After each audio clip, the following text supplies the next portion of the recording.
નમસ્કાર મિત્રો, આજની રેસીપી છે વેજીટેબલ મંચુરિયન. તો આ મંચુરિયન મારી ભાણી ધ્રુવી જોશીએ રેડી કર્યા છે. હા, ધ્રુવી જોશીને ખૂબ જ સરસ કેક બનાવતા આવડે છે. એ કેક મેકર છે.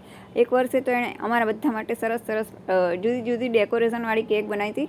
અને એ ટાઈમે એવો હતો ને કે લગ્ન પ્રસંગ પણ આવતો હતો અને બધાનો બર્થડે પણ સળંગ જ આવતો હતો. અને મારી બેબીનો પણ જોડે જોડે આવતો હતો. એટલે 4 બર્થડે કમ 1 મેરેજ. અરે જબરજસ્ત મજા કરી હતી એ વખત. તો એ યાદગાર રહી જવાનું છે. અને ધ્રુવીની કેક પણ યાદ રહી ગઈ છે. તો હવે તો એ જોબ કરે છે એટલે કેક બનાવી નથી શકતી, પણ એ દિવસો બહુ જ યાદ રહી ગયા છે. તો ચલો વાતોમાં તો આપણે મંચુરિયનની તો રેસીપી જ કહેવાનું રહી ગયું. તો રેસીપી માટે આપણે સૌથી પહેલાં તો ચોખાનો લોટ લેશું. હા, આપણે અહીંયા મેંદો યુઝ નથી કરવાનો, ચોખાનો લોટ લેવાનો છે અને કોર્નફ્લોર લેવાનો છે. બંને વસ્તુ સરખે ભાગે જ લેવાની છે. તે બંને વસ્તુ લીધા પછી તેમાં કોબી, કેપ્સિકમ અને ગાજરનું છીણ એડ કરવાનું છે. અને સ્વાદ પ્રમાણે મીઠું એડ કરી, થોડો સોયા સોસ એડ કરી અને લોટ બાંધીને તેના નાના ગોળા પાડવાના છે.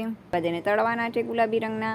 મસ્ત મજાના મંચુરિયન તો રેડી થઈ ગયા. હવે આપણે રેડી કરીશું ગ્રેવી. હા, તો ગ્રેવીવાળા મંચુરિયન બનાવવા હોય તો એની ગ્રેવી અલગથી રેડી કરવી પડશે. અને જો તમે ડ્રાય મંચુરિયન પસંદ હોય તો તમે એને ગ્રેવી વગર પણ ખાઈ શકશો. તો ગ્રેવી માટે સૌથી પહેલાં તો કડાઈમાં 2 ચમચા તેલ લેવાનું છે. તેની અંદર આદુ મરચાં લસણની પેસ્ટ એડ કરવાની છે. તે સતળાય ત્યાં સુધીમાં આપણે કોર્નફ્લોર અને પાણીને એડ કરીને આ રીતે એક રસ કરી લઈશું. ત્યારબાદ આપણે જે સતળાઈ ગયા છે આદુ મરચાં લસણ, તેની અંદર ગાજરનું છીણ, કોબીનું છીણ અને કેપ્સિકમનું છીણ અંદર એડ કરી લઈશું. ત્યારબાદ તેને વ્યવસ્થિત હલાવી દઈશું અને જરૂર પૂરતું મીઠું એમાં એડ કરી લઈશું.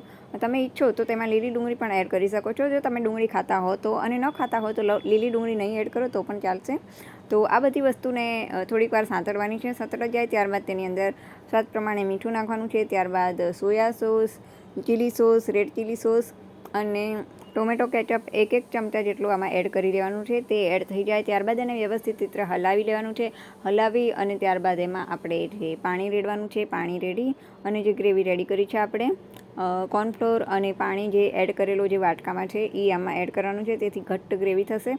આ ગ્રેવી રેડી થઈ જાય ત્યારબાદ એની અંદર આપણે નાખી દેવાના છે મંચુરિયન. તો હા, મંચુરિયન તૈયાર થઈ ગયા છે. તો ચાલો, કોને કોને ભાવે છે જલ્દી કોમેન્ટ કરો. જો તમે અમારી ચેનલ પર નવા હો તો સબસ્ક્રાઈબ જરૂર કરજો, લાઇક અને શેર પણ ચોક્કસ કરજો.